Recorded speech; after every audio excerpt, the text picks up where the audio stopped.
Hey, don't do ministry alone. This is Practically Pastoring. Well, hey, everybody. Welcome back to the Practically Pastoring podcast.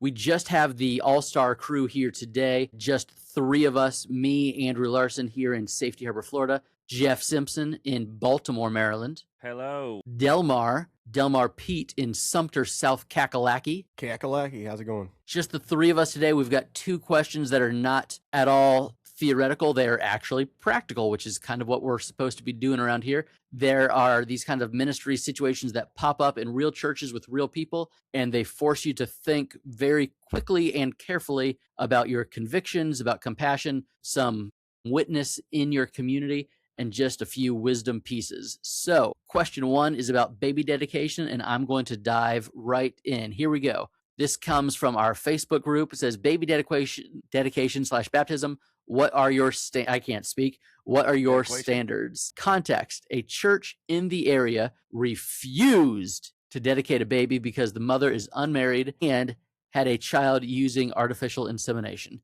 She is a new believer. I don't know that that's an actual question besides the what are your standards, but that is some important context.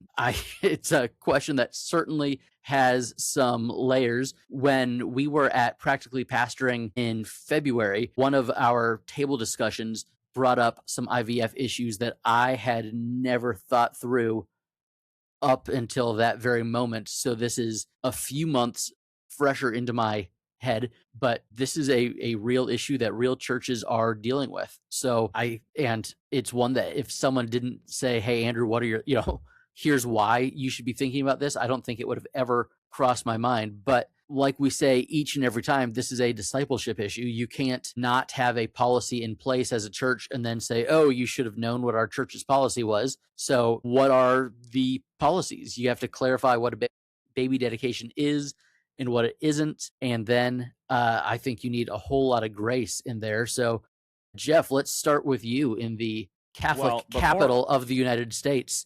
I think there's probably some extra thoughts up there. Well, I mean, I wouldn't know them. First of all, I got to say this. If you're okay with AI, you got to be okay with this, because it's artificial. So I think these are... No, but here's what I would say. This is a great opportunity for you and your elders to work through this kind of issue and produce like a white paper, which is kind of the same thing you're saying, Andrew. Like I would just encourage you on these kind of like gray areas to just, and it could be a great exercise for someone other than you to write something like this, a great exercise for an elder to like, hey, let's have an elder meeting. Let's talk this through. And then, Elder John, can you write us I know I made that sound very... I'm just thinking of the Supreme Court, how one of, Can you write us a one-page summary of like where we stand on this, and then the next time your elders meet, you can go over it and we have a few of these documents. We don't have for this, but we have a few documents like this, like our stance on divorce and remarriage. We have just a one-page document that is something as a resource we can go to, and if that question comes up, hey, this is our stance on it. We can give it to that person if you want to discuss it. Let's have a conversation. Obviously, there's a whole conversation about the difference between baby dedication and baptism, which is kind of an interesting discussion. And it only comes up because of in my opinion, it only comes up because of our lack of sacramental value to baptism in much of the evangelical church. And so I actually think of baby dedication. I still call it baby dedication, but it's really more parent dedication. It's really more about the parents making a commitment. And so the closest I've come to this is being asked to do a baby dedication for parents who are, one is a believer and one is not, and is like openly not a believer, not against Christianity, but just not a believer. And so I thought it through with my elders, and what we came up with was we're going to change the language in the baby dedication so that we're not asking this non-believer to make promises before God that he can't keep. And so we just changed the language from like, basically, I commit to raising my child in the fear and admonition of the Lord. That's what we said to the mom. But to the dad, who was the unbeliever, we said, I commit to being open to this being in my home, because that's all he could really promise. And so we did the baby dedication. I think it's silly to not do this baby dedication if this is a new believer. And I'm going to assume that the artificial insemination happened maybe before she became a believer. But even if not, if she became a believer and is a new believer, I think it's a pretty hard, ungracious stance to not allow her to do a baby dedication. If she is saying, oh my goodness, I live for Christ now, and I want to raise this child in the fear and admonition of the Lord, I mean, why wouldn't you at least go through some kind of process of conversation with her about what baby dedication is and what it's not, and baptism? And I would just encourage you to lean into grace on it again.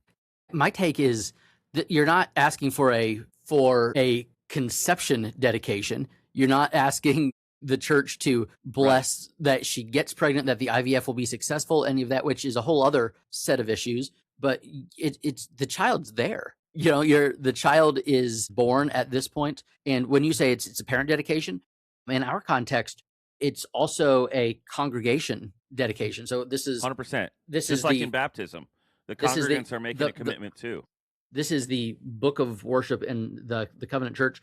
But one of the parts of a baby dedication is, you have the, hey, parents, will you affirm this or whatever? And then to the church, it's, will you as members of this congregation dedicate yourselves to the faithful calling as members of the body of Christ, so that this child and all other children among you may grow up in the knowledge and love of Jesus Christ as Savior. And then the congregation would say, well, we will. And so you're asking the congregation to commit to living like Christians in the life of this child. Why wouldn't you? If a child was the result of an affair, would you say, well, we're not going to dedicate that child can't be used by God because we don't like how it was conceived? What? That's a little bit baffling to me, but maybe I'm short-sighted. Or if two just unbelievers just had a baby out of wedlock and then became believers and were like, we want to dedicate this child, you wouldn't? I would be willing to even guess that this church would dedicate the baby if they had it out of wedlock and never got married and just said they were Christians. Probably.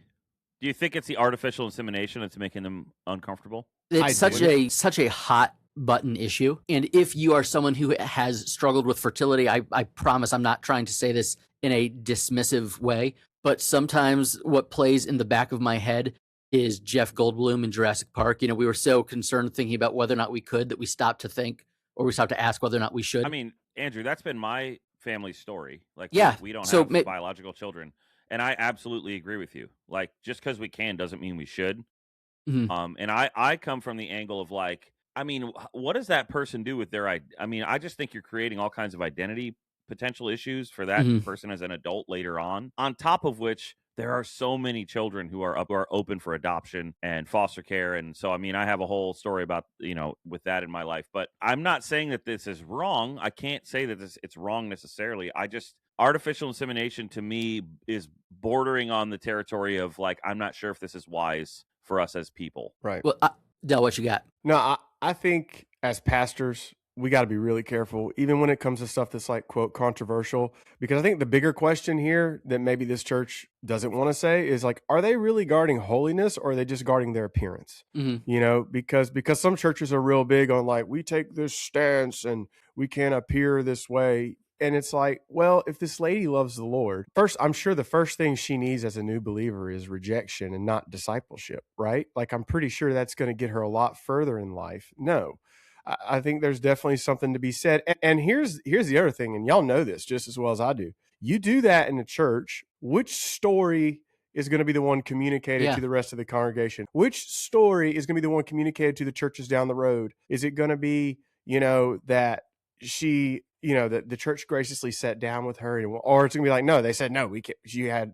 this for, insemination. What story is going to be out. So you have to really think. I'm not just. I'm protecting the integrity of our stances in the church, but I'm also protecting the integrity of our church's witness in the community. And right now, unfortunately, what this has done to this church's witness in the community, because it's coming in already third hand in the group, right? Because it didn't happen in the church; it happened in. It's already degrading the stance of the church in the community. Now, obviously, this thing only paints one side of the picture, so we don't know. Evidently, this hurt girl has thought enough to spread it elsewhere. So that's hurt travels faster than joy, right? So there's definitely some hurt there already. One of the things I would ask, just to kind of layer on top of this, if you make a decision like this as a church, it doesn't have to be in this same quadrant, but and then you realize, wow, this is really on the tail end. You're like, man, we kind of guarded our appearance, not our holiness. As pastors, That's our job to go back and to as much as we can set the record straight, right? If it requires apologies, if it's this big now, if it requires a public apology, because chances are, if this lady's in this church, I mean, I think about my church. If we had a new believer in there, she's already going to be loved by people in our congregation. So if she picks up a scar from a pastor, that's already possibly passing bitterness down into the church. So like, as I would volley this one back to y'all in the sense of like, okay, what do you do? Situation's already happened. What do you do as the pastor now? I mean, well, just I would like assume you're part of the decision to not allow it if you're the pastor. Right. Yeah. But it's spun out of whatever this machine is, as that you just hate people who do this, and that might not be the pastor's case. We don't know, you know? Yeah. I mean, I think that could happen, and there's not much, because the thing is, you can make decisions that rub the community the wrong way that are the right decision too. And I don't think you're not saying that. I mean, I had a situation when I was a youth pastor where one of the boys in my youth group, who was like a church family, kid, got his girlfriend pregnant, and they were like 15, 16 years old. And that family, I mean, this just shows you how like crazy the situation was. They asked me not to tell the senior pastor or the elders because they didn't trust them. And I was like, giant red flag. And I'm going to tell them. And then the family wanted to have a baby shower at the church. And I was like, well, absolutely. I mean, it's a baby. It's God's, it's a blessing. And the elders did not want to, because they felt like we were somehow now affirming their sexual activity instead of saying, and I'm just like, dude, a 16-year-old mom definitely needs diapers. Yeah. Like her home situation was really rough, and she did not have support. And I was like, this is a giant opportunity for the church to say, hey, yes, that's something we see as a mistake, and it's sinful, and it's unwise, and it's putting you in a really bad position. But we're here to be, a part of a safety net for you and to help you, and we want to walk with you, instead of we want to make sure we don't approve of that behavior. And I think that's one of the dangers you can get into here. And that's kind of what you're getting at, Del. It's like the community can perceive even a gentle, no, this is not something we want to do, as, well, we just want to hate you because we just don't approve of your behavior, and it makes us feel icky, so we don't want to be part of it. And I think in the larger conversation, every pastor is going to deal with that. Wouldn't you agree? And the other wrinkle is in this conversation, like, what if they had counseled her, don't have this IVF? Mm-hmm. And then she did it anyway. That's true. And then now wants to have a baby dedication. That's a whole different other wrinkle too. Yeah, and I think that's the thing we got to be careful with, especially. And I don't know how it is. Yeah, we only have a one sentence verse of context. Right. Exactly. And pastors talk. So by the time it gets to you, how does it sound? I mean, even in our church context, a couple years ago, this person wanted to be baptized, and we sat down with them, and they professed Christ and checked off all the boxes, but they were living together. They weren't married, and we have a position on that where we're not going to, you can't be living in active sin, right? So we went and found the other person a place to live for free. And we said, hey, listen, we got someone in our church. They're going to give you this place to live for free. If y'all want to move forward with that, because they said they wanted to get married, we will provide everything you need, and we'll baptize you, and you can have a clean conscience. They left the church, and they went to the church down the road. And, they were covenant members of our church. So part of this was also church discipline, right? We called the other pastor at the other church, and we said, hey, this is kind of the story they're running there. He baptized them anyways. And we called him back, and we're like, hey, why'd you do that? And she goes, why do you have members of the church that aren't baptized yet?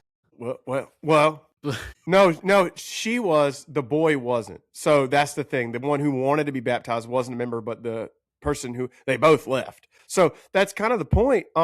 We called the pastor, and he's like, well, basically his line was, well, y'all didn't hear her story. Y'all just told her no, because she didn't have money and she didn't have a place to go. And we're like, no, guy, like, we had her a house lined up and everything. So I think that's just kind of what Jeff was saying. We don't have the full context, but in the narrow view of this, if your church takes a hard stance on this, I think clarity up front is very important. Yeah, go ahead. The other side of the Jeff Goldblum argument is, as churches, we don't need to have hardline standards or position papers on every nuanced issue in society. And I understand that, I don't know, it's so odd to me that the evangelical world that has been so pro-baby for forever has taken what I think is kind of a weird stance when it comes to IVF issues. And just from a personal story, my my wife's parents were not able to conceive. Now, this is the 80s. IVF is very different 40 years ago than it is now, and how things were working. But I don't know that if it wasn't for some of these technologies, my wife would exist now. And again, it's very different 40 years ago than things are now. But we don't need to have a stance on an issue that we don't really understand. I'm just going to quote all kinds of blockbusters. I was watching A Few Good Men while doing my sermon slides on Saturday night, and I love the line that Jack Nicholson says is, I'm an educated man, but I can't speak to the travel habits of one William Santiago. There's a lot of things that I can speak about in church world. I don't want to list my resume, but I'm about to get my 4th degree in this stuff next weekend. Okay. Like I know how my resume stacks up. I know what I'm educated about. This is not an area that I'm super educated about. And it's not an area that I should be setting policy in. And without trying to be that guy, there's a whole lot of pastors that are a lot less educated than I am in some of these topics that want to be the ones to set the policy because with way too much confidence. Yes, because they saw that blog post or because they watched that YouTube documentary. And so now they think, hey, I'm going to, this is the defining era of our time. And it's like, dude, no, it's not. I promise you, it's not the defining era of your time. 5 years from now, it's going to be a blip on the social radar. And that person will have walked away from the Lord because you wanted to take a stand on something that you might not even know all that much about, or that you think you know more about than you actually do. So for me, my standard when it comes to baby dedication, and we are a unique context where baby dedication or baby baptism might be, it could be an either or. In the Covenant Church, one of our commitments is that we are a post-Reformation tradition, and we acknowledge that there are faithful people who love Christ and serve him well, who disagree on modes and means of baptism, and we don't think that should necessarily disqualify someone for fellowship. So we are one of the few denominations that will offer a baby dedication or a baby baptism if you have a reformed understanding of what that child baptism is. And so in our context, we would do either. And my standard is, do mom and dad love Jesus? Do they want to raise this child in connection to the congregation that this child would be baptized and dedicated in? And that's kind of the standard, period. Whether or not mom and dad can, have been fully catechized is not the issue to me. It is a commitment to raising a child within the confines of the church and the congregation. Now, if someone comes to me and they have a very rudimentary understanding of what baby dedication or baptism is, and they think that somehow if I drip some water on this baby's head, this baby's going to heaven, that child, that's not a baptism that I'm going to do or a dedication that I'm going to perform. I will pray for your baby, I will bless your baby, or whatever else is going to help you sleep at night, but it's not going to be part of our liturgy as a church. However, I think having a really high standard to baptize a baby when parents are wanting a baby to be dedicated in your congregation or committed to your congregation, whatever it may look like, I don't think a ridiculously high standard is necessarily a good thing either for the church or for the family. Yeah, I agree. One more thing I just want to kind of question on this. So let's just say the situation happened in the community. Say that mother is a member of that church, which is a whole other layer of context. But say she comes to your church who does baby dedication and she says, I want to dedicate my baby. Meanwhile, you know that this other church has refused and she is a member at this other church. Do you have an obligation as a pastor to reach out to the pastor at that other church before you dedicate someone whose member is at their church's baby? I think so. Okay.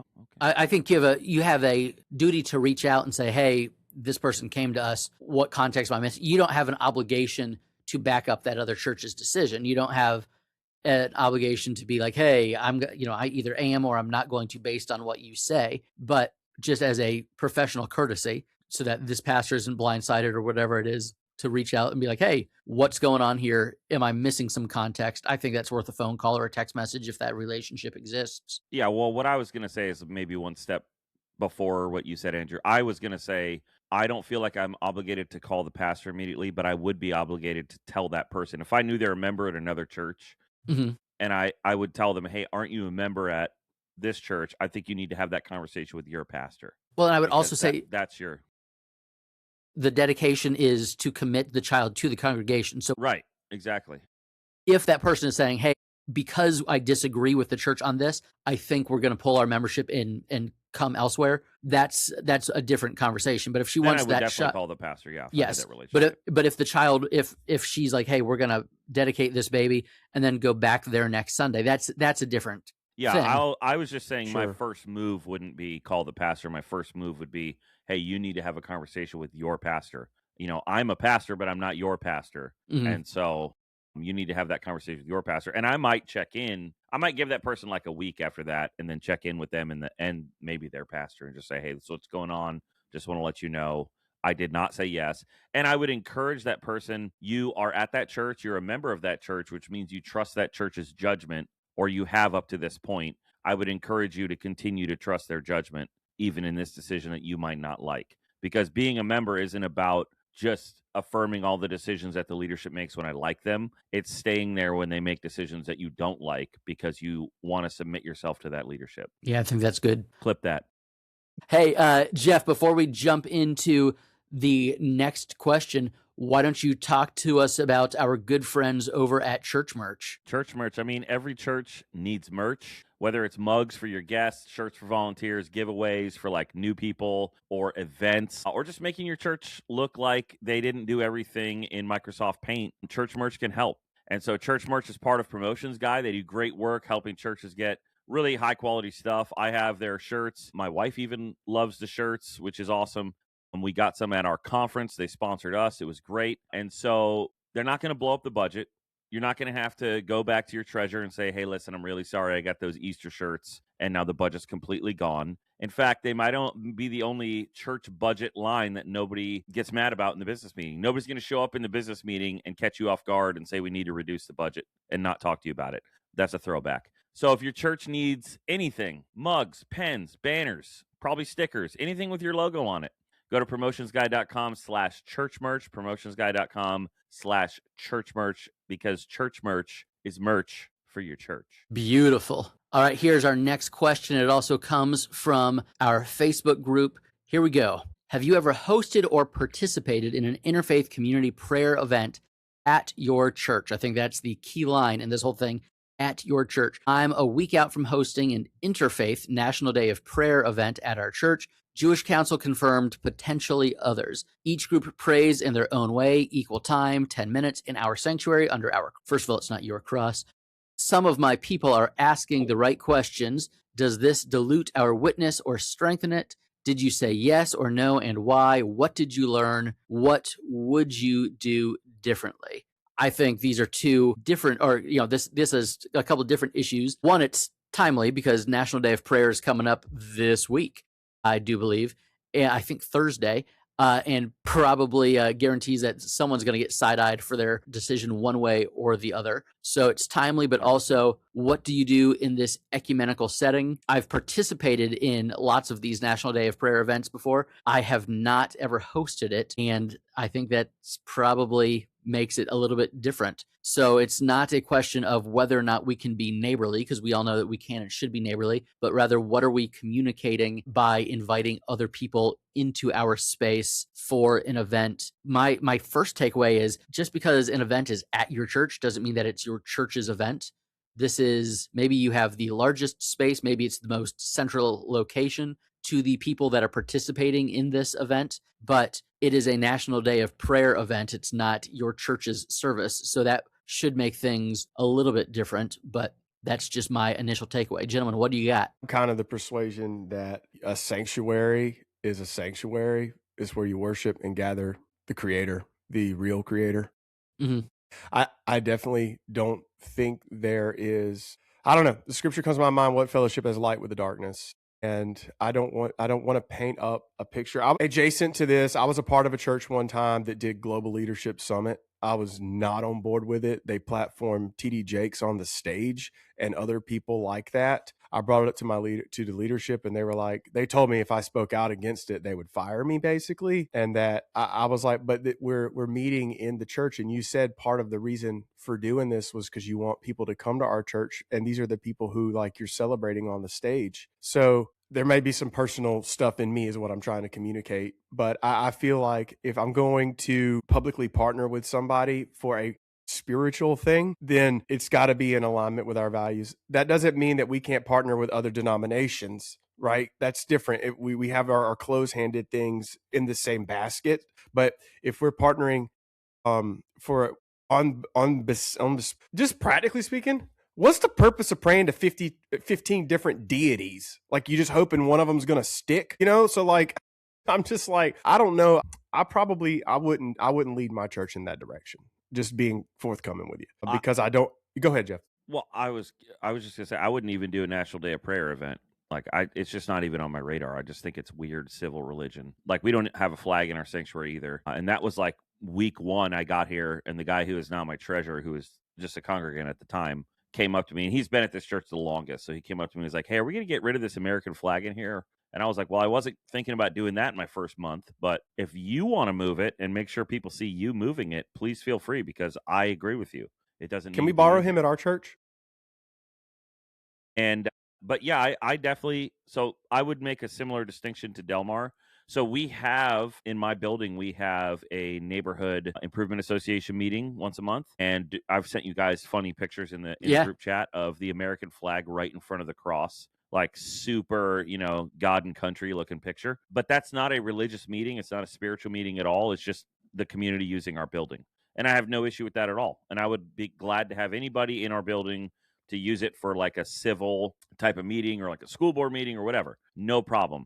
But this is clearly meant to be a spiritual meeting. And so then I do think, so my kind of thinking about sacred space is that my building is not inherently sacred. It's just a building. But when God's people are gathered there for the purpose of worshiping him, it becomes a sacred space. And so I think prayer is probably the most intimate form of that. And so if you're going to have a prayer meeting in my building, then that space becomes a sacred space, and it's a distinctly Christian space. It is a, it's an embassy for another kingdom. And so I'm not going to have multiple different religions meeting in there doing the most worshipful thing that you can do, not to the God whose space this is, when we gather in this space for that purpose. So I would not host an interfaith event at my church. Would I go to an interfaith event at a different church or at a different space? Probably, if I was invited. I haven't actually ever thought about that very hard, but I do agree that this is not a neutral civic space when the purpose of the gathering in that space is spiritual. And so for me, I wouldn't do this. I've participated in a number of National Day of Prayer events, and the difference between, so the minor league baseball park in town where the Phillies do their spring training hosted us for a bunch of years for the National Day of Prayer. And the feeling when it was there, and then we had bad weather one year, so they moved it to one of the mega churches because they needed enough seats. And the minute it got moved, a switch flipped, and it became a interfaith, not just interfaith, but interdenominational prayer gathering. And it's funny because when we talk about this, it's like, well, where do you draw the line? Like, you have the Greek Orthodox guy or the person blowing the shofar who might be Orthodox and might just be crazy Pentecostal. You don't know with the shofar. It could be either way. It's become yes, the shofar Venn diagram. But it became like, okay, well, we'll let the Jewish person pray, but I don't know if we're going to let the Muslim pray. And it became really weird and awkward. And then when it got moved to a specific church's location, it started to feel real icky real fast. Like, oh, well, this church is now organizing, so they're going to decide which of their buddies can pray and then who's allowed on the stage and who. It's just an odd thing. So Jeff, like you said, when it was like in a civic forum, it was great. When it was in a church, it's hard to have an interfaith event at a faith specific place. And even with denominational peculiarities, it got weird because it's hard to not feel like someone has home field advantage. So my take 100%. Just in general for a National Day, and not everybody lives in a place where weather's good, although it's May. So most of these events should be fine, but sometimes weather's a factor. Sometimes you want to be indoors and the church has the biggest place. Our community college here in town, they do all their graduations at a few different churches because where else is there an auditorium that has that much space? Yeah, with parking and, X thousand seats. I think about, was it Acts 19, where Paul is in Tyrannus's lecture hall? What is that? Ephesus. And it's like, man, maybe that's the way to do it. If the church moves into a secular space, that's one thing, as opposed to the church inviting the secular into their space. And Jeff, as you said, our spaces are not inherently sacred, but we need to kind of guard who you're handing a mic to.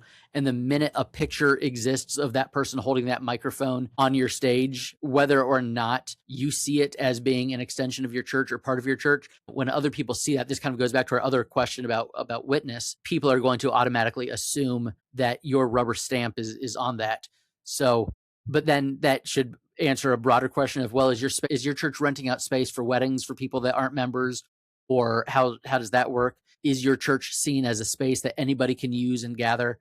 And you kind of have a real slippery slope of you need to either open your space for anybody and everybody, or you need to completely shut it down and not let anybody use it. So it should probably be one or the other, which is not practical in one way or another. But that's kind of the way it is. There's a tricky theological rabbit hole we could go down of the doctrine of being exiles and non-citizens, and like, what does that mean for space that we occupy? Does it become our space when we're in it? I know we own the building, but like theologically, we're exiles in a foreign land, and we don't, like, exiles in a foreign land don't own space, and that's kind of the point.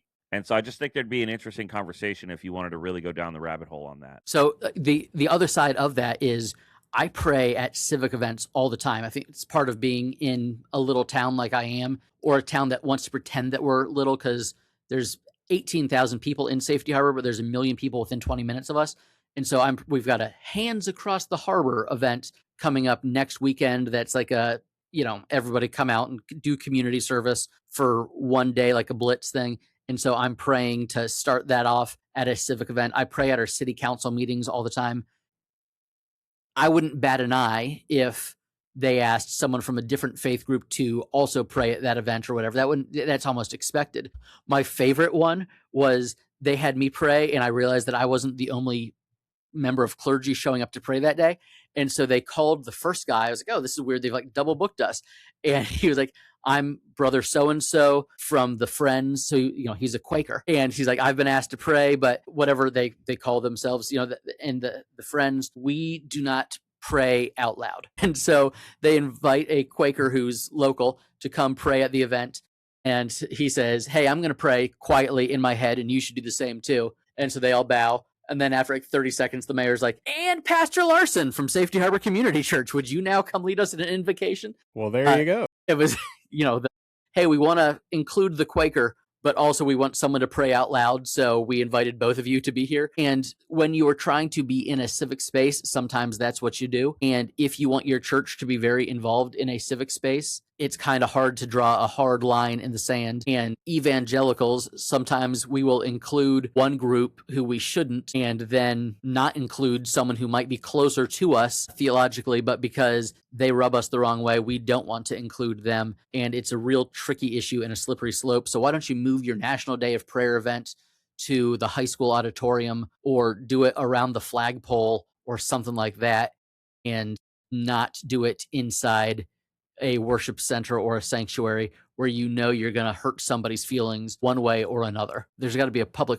park or something where you can be doing this event. Del, before we wrap up, why don't you tell everybody how they can get connected to us? Yes, I would love to, because if you're just listening on here, that's great. You're engaging in the conversation, but what we love is when you engage back. And the best way to do that is to join our community Facebook group, Practically Pastoring Facebook group. Jump in there, drop some questions. Little pro tip: if you put it anonymously, we're more likely going to discuss it on here. We don't like to air people's business using their names, but we love airing people's business as far as to practically and analyze it. So feel free to jump in there, and don't do ministry on an island. Do it with your fellow people. So our last encouragement would be, don't just stay in there either. Unless you're called to a church that happens to be on an island, then you should do. Yeah, I live in Florida, so there's a lot of islands around here. Yeah, like the Florida Keys. Yeah, like if you want to be on Marathon, literally an island, serve a church. Fine. That's great. I grew up going to Island Baptist Church on Anna Maria Island when I was on vacation. I think now that's like a campus of a mega church. But if you're called to do ministry on that specific island, that's fine. That's not what he's saying. Do it on the island. Yes. Yes. Yeah. Well, don't clip that. But yes, we'd love to see you on the group. Guys, it's been fun. Listen, we've got close to 1,300 pastors who bring up real day-to-day ministry issues in this group. And we would love to hear about your issues too, because guess what? We all got them.